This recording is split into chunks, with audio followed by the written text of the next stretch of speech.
Et Samia Orosman est avec nous sur le plateau d'Infosoir Week-end.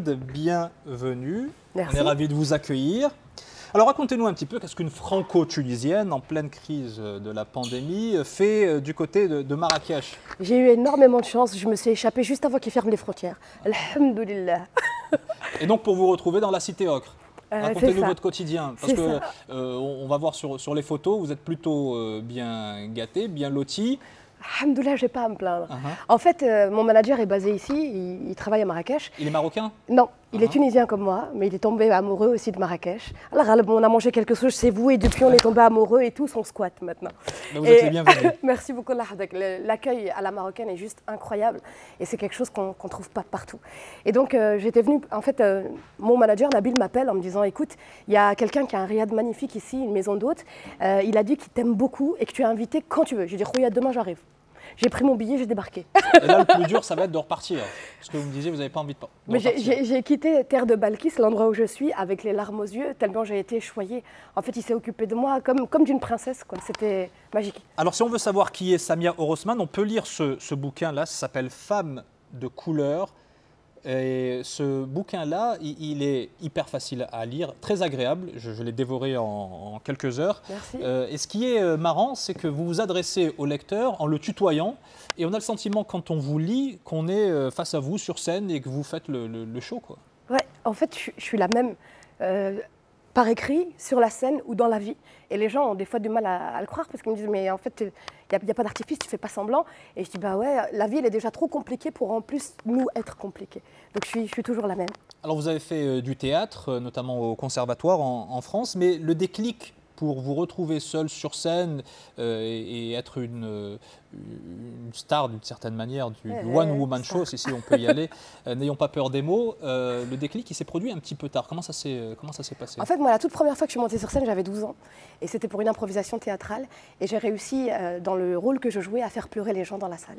Et je me suis sentie exister à ce moment-là. Et je me suis dit, c'est ce métier que j'ai envie de faire. Et j'y ai cru. Mais je suis passée par des périodes un peu compliquées où à des moments je me disais c'est pas possible, c'est trop beau pour que je puisse atteindre ça. Et en fait, à force d'abnégation et de ne pas renoncer, à force de s'accrocher, j'ai fini par y arriver. Et aujourd'hui, ça fait plus de 10 ans que je suis sur les routes. J'ai eu la chance de jouer dans à peu près 18 pays et j'arrive toujours pas à le réaliser en fait. Et vous devez aussi une partie de votre notoriété aux fameuses séries du Ramadan. La même chose qu'au Maroc. En Tunisie aussi, elle rencontre un succès populaire. Ouais. Vous avez joué notamment dans des séries là-bas dans votre pays? J'ai fait un passage dans une série en Tunisie qui s'appelle Sibti El Aziza. Et pour moi, c'était un honneur parce que c'est des séries qu'on regardait avec nos parents. Vous savez, nous, enfants d'immigrés, ce qui nous rattache au pays des racines, c'est la télévision de nos pays. Un peu comme les Marocains qui nous regardent aujourd'hui, qui regardent 2M et qui vivent en France, ils sont toujours connectés. Pardon, la parabole, elle est connectée vers ici. Et ben, nos parents, c'est le lien qui les unit en fait avec le pays. Et quand enfin je suis entrée dans la télévision tunisienne, pour moi, ça a été mais comme le Saint Graal, quoi. J'ai dit, ça y est, moi aussi. Et puis les parents étaient fiers de moi, donc. Et le Maroc, donc vous le connaissiez avant de venir là récemment à Marrakech. Oui. Vous avez joué à Marrakech à l'occasion des Marrakech du Rire de Jamel Debbouze. Vous avez aussi participé à l'Afrique du Rire de notre ami Wallace. Et ça vous a donné envie de faire la même chose du côté du patelin, enfin de l'île d'où sont originaires vos parents, Djerba. C'est ça. J'ai organisé un festival du rire à Djerba. La première édition, c'était en 2017, on en parlait il y a 2 minutes, parce que je ne me souviens plus des dates. Et ça a été un bel événement, mais malheureusement qui n'a pas été soutenu à sa juste valeur. On aurait aimé le faire toutes les années. Ça a été assez rocambolesque, notamment cette anecdote que vous racontez dans le bouquin, où vous faites un partenariat avec une radio qui vous laisse tomber à quelques jours. Ouais. Mais ça arrive souvent chez nous. Et qui vous permet même pas de récupérer la bande-son que vous aviez enregistrée avec votre propre voix. Exactement, c'était ça. Et donc c'était rocambolesque. Et surtout, quand on est enfant d'immigrés, qu'on est né en France, qu'on a grandi là-bas, on ne connaît pas les us et coutumes du pays de nos racines. Par exemple, un truc tout bête, en Tunisie, si tu n'appelles pas 10 fois par jour quelqu'un pour qu'il fasse ce qu'il doit faire, il ne le fait pas. Quand tu viens, il te dit « mais tu ne m'as pas rappelé ». Alors qu'en France, quand tu demandes quelque chose, tu viens tel jour, c'est prêt. En France, quelqu'un qui t'appelle 10 fois par jour, c'est du harcèlement psychologique. En Tunisie, c'est normal. C'est normal. On n'a pas les mêmes codes. Mais en même temps, ces travers-là que vous montrez ou que vous grossissez aussi d'une certaine manière sur scène, ils font partie de votre personnalité. Racontez-nous un petit peu cette anecdote qui est assez incroyable. On connaît l'expression un éléphant dans un magasin de porcelaine. Vous avez fait le dromadaire dans un supermarché. C'était quoi? Et à la télévision française en plus. C'est ça.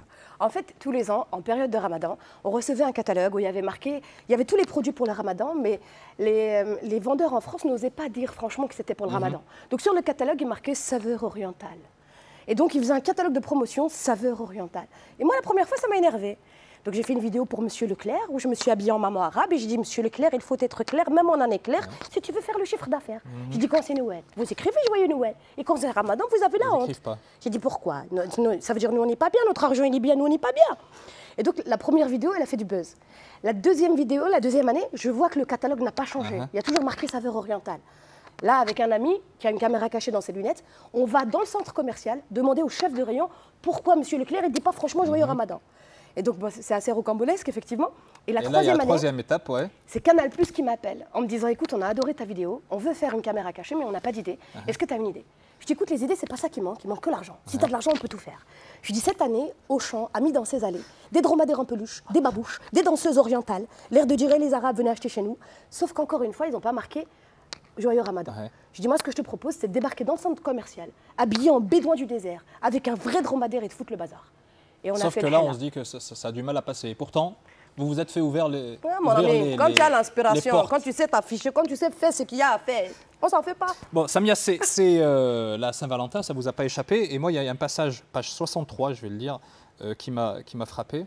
Vous avez retenu le numéro des pages et tout. Oui, bah oui, on essaie de travailler sérieusement à deux ans, vous savez. Bravo. Il se tenait là, au milieu des autres élèves, grands, métis, les traits fins, sourire à tomber par terre, des lèvres pulpeuses, un petit bouc, des fossettes au creux des joues, mais aussi une au menton craquant.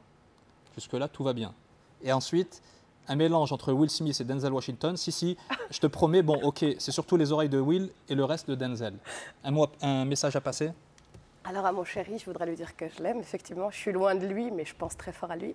Et c'est un garçon exceptionnel parce que plutôt que je sois en train de me morfondre à Paris dans l'appartement et à l'attendre toute la journée, il me dit vis ta vie, vis tes rêves, voyage, fais ce que tu as à accomplir et moi, t'inquiète pas pour moi. Je suis restée 2 mois à la maison là, pendant le confinement. Tous les jours, j'ai cuisiné. À la fin des 2 mois, il est venu me voir, il m'a dit merci de t'occuper de moi comme ça. J'ai dit, mais si tu avais été un arabe, tu m'aurais dit, Chouma Alik, ça fait 17 ans que tu devrais t'occuper de moi comme ça. En tout cas, merci de vous occuper de nous comme ça, en nous faisant rire et en étant avec nous ce soir sur le plateau d'Infosoir Week-end. Merci beaucoup, Samia Rosman. Merci à vous bonne continuation pour le spectacle que vous écrivez dans la capitale touristique.